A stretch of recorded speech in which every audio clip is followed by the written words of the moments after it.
Hello everyone, welcome to our presentation. My name is Mai Thị Giang and I come from Group 3. Today we are talking about nature of functional grammar. In this presentation, the content is divided into 5 parts. Part 1 is about formal grammar and functional grammar. Part 2 is about text versus context. Part 3 is about functional grammar and language teaching.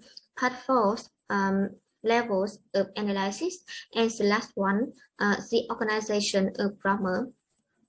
And this is the proof book text table, and as you can see, each member text on the slide. Firstly, I will talk about difference between formal grammar and functional grammar. I will give you some information about two kinds of grammar. In terms of formal grammar, formal language theory or formal grammar is a set of formal rules that dictate the structures in each language. And the structures are things like words, sentences, or paragraphs. The theory says that the structure of language is the starting point of any language, and little attention is paid to semantics and grammatics. And the rules define how to form valid structures from the language alphabet according to syntax, and grammar is thought of as a language generator of sorts. In terms of functional grammar, functional language theory or functional grammar is an approach to the study of language that regards the functions of language to be the starting point. And this theory consists of language as a social interaction and fits to explain why one linguistic form is more appropriate for a certain situation than another. And the main principle there is that the structures are best analyzed and understood by the functions they carry out. And the next session is about the difference between formal grammar and functional grammar, and my friend will present it for you. Hello everyone, so right now I will point out the difference between formal grammar and functional grammar. So everyone, can you take a look on the screen? It is a table that point out the difference between them. I will base on 4 terms: language, main concern, material use, and language neighbor of concern. With language, formal grammar is a set of verbs and is focused on grammatical and grammatical sentence. With functional grammar, it is a system of communication. Main concern, formal grammar is a form of the grammatical structure and their relationship to one another. With functional grammar, main concern is the functions of structure and their constituent and with their meaning in context. Material use with formal grammars, the sentence made up to illustrate different grammatical rules. With functional grammars, material use is authentic text. So what about language neighbor of concern with formal grammars? Of course, it is syntax, and functional grammar is semantic, right? I have 2 sentences to demonstrate the difference between them. The sentence number 1, the fat label bees were buzzing around the hive. You can see on the screen, I make it more clear in this. The sentence number 2, my assignment has been realized to by the professor yet. With formal grammars, we will answer the question, what are the different components within the sentence in this? For example, what is noun, what is verb, and what is object? And explain the rule for forming the passive. With functional approach, we'll also answer the question, but it's more different. Answer the question, what is the communicated effect when a message begins with the professor rather than my assignments? And also, what is features of the social context need the speaker to choose passive rather than active voice? The next part is about text and context. It's related to formal grammar and functional grammar, and my friend will make it more clear about text and context. Hello everyone, my name is Nguyệt Nhi, and today I'm going to distinguish the text and the context. Talk about the text. So test is the linguistic content, which means the stable semantic meaning of words, expressions, and sentences, or it can be known as a piece of written or material in its primary form. So I have an example for you, like you can see here. It's a test. Test in the verb means that you send a message to someone, but it is a noun, which means it is a linguistic content that you want to deliver to someone.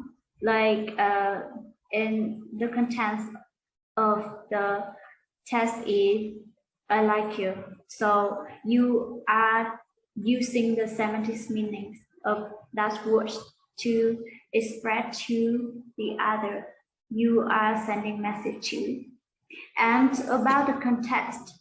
So the context is the setting of a word or event, or it can be understood that the circumstance that forms the setting for an event, statement, idea, or interval, which can be fully understood. So I have an example for you. When Anna and Michael have a gossip at the coffee shop. So which is the context here? The context here is about the place. So it is at the coffee shop. About the participant, we have Anna, Michael, and maybe other customers. And about the time, we have the maybe it happened at 2 p.m. and the light of the house is the yellow and the color of the room is wine. So that is the context. This is so easy to understand, right? So my part is provide the material for my friend, the part. So the next part, my friend will talk to you.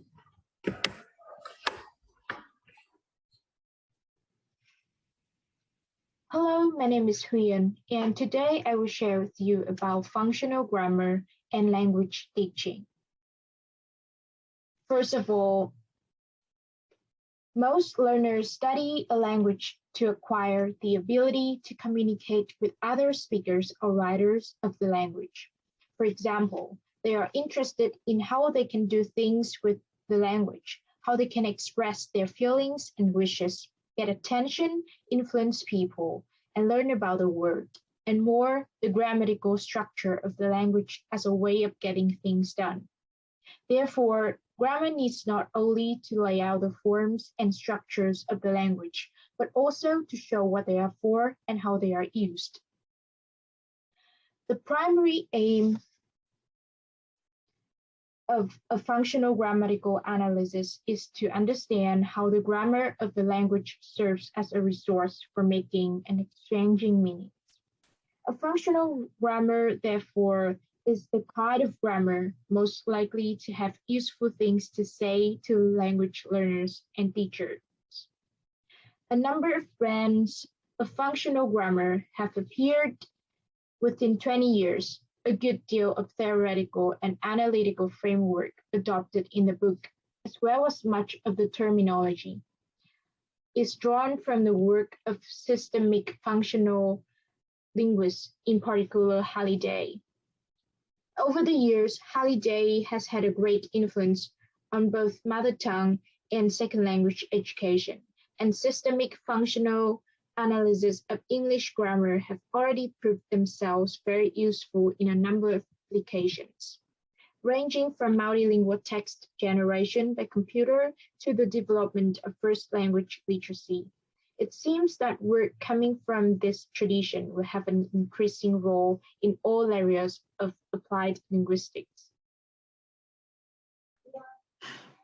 Good morning, I'm Ngọc, and today I would like to tell you about 4 levels of analysis. First of all, I want to say about phonology.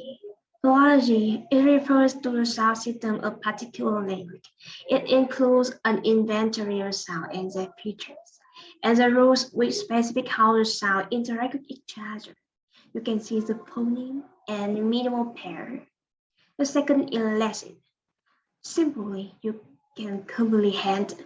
Lexic is another word for vocabulary, and a lexical filter is a group of the words with associated meaning used. For example, the filter specific lexic of computer. We have software, cursor, mouse, monitor, or keyboard. Third is grammar. Grammar is very large, But today I want to recall two aspects of grammar: the arrangement of the words and the internal structure of the words. We care about the syntax and morphology. Once focus on the parts of the sentence and once focus on parts of the words. And the last one is semantic. Semantic refers to the system of meaning in the language. For example, how the sentence is related to the real world, people, the action, the place, and so on. Take an example with traffic lights. When we see the green color, we can move, we can go. Yellow is wait, and we must stop when we see the red one. Now we move on to the last part of our presentation with Thúy. The organization of grammar. We have four main concepts: rank, class, phrases, and embedding. The first is rank, which refers to different levels of organization within grammar. For example, people buy food. The sentence has 3 words with 2 ranks. Some variation or indeterminacy about where some words begin and end. For example, every day with 1 rank and every day. A single unit technical lexical item where the writing system has 2 or more words. For example, hold on and wait a minute. We have hold on as 1 lexical item. Ranks between sentence and word. We have people who live next door should buy food. We can see it in more detail in the figure 1.1 here with the sentence, group, and word. The group 1 is people who live next door is the expansion of people. Group 2 and 3 is should buy food is the expansion of buy. The next example, my parents are tall, but I am short. We have 4 ranks within grammar: word, group, clause, and sentence. We have the detail about this example in the figure 1.2. Next, we have the class, parts of speech. Terms and noun and verb as names of word class. We have people buy food. People and food is noun and buy is verb. People who live next door in the example 2 is noun group and should buy food is verb group. We have 2 other word classes, is adjective and adverb. We can see it in the example from 4 to 11. Great and poor are adjective. Very special, lucky enough are adjective group. Effectively, fortunately, adverb.